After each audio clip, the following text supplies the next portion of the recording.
குளு குளுன்னு காத்து வீசுது. உங்கள் சத்யாவில் குளு குளு ஏசி ஆஃபர். சத்யா.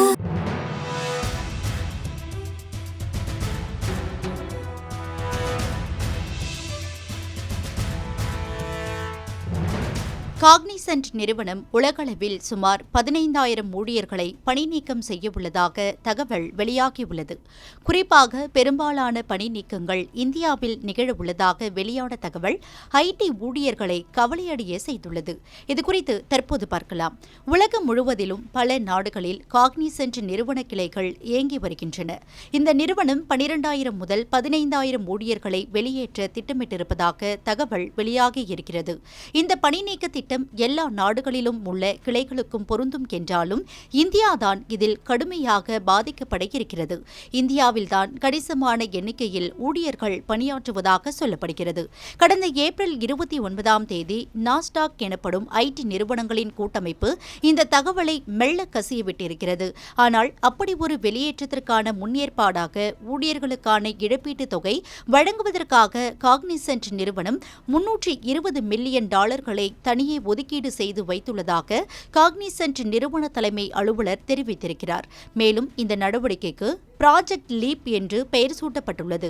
காக்னிசன்ட் நிறுவனம் எவ்வளவு ஊழியர்களை பணி நீக்கம் செய்யவுள்ளது என்பதை நேரடியாக தெரிவிக்கவில்லை.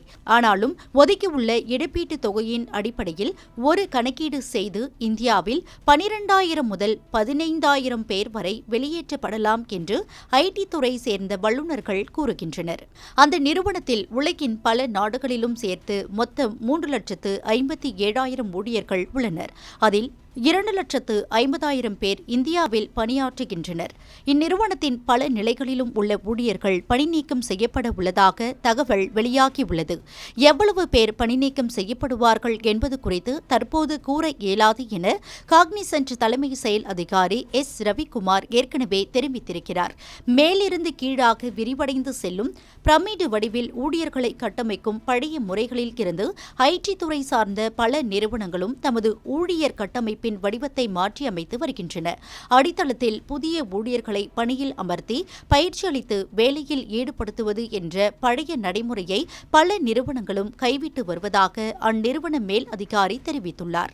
புதிய ஏஐ தொழில்நுட்பத்தை மேலும் மேலும் விரிவாக பயன்படுத்தும் போக்கில்தான் இந்த கட்டமைப்பு மாற்றம் மேற்கொள்ளப்படுகிறது. மேலும் அவர்கள் இப்போது முன்வைக்கும் புதிய கட்டமைப்பு முறை என்பது உயரம் குறைந்தும் அடித்தளம் பறந்து விரிந்ததாகவும் உள்ள பிரமிடு வடிவத்தை ஒத்திருக்கும்.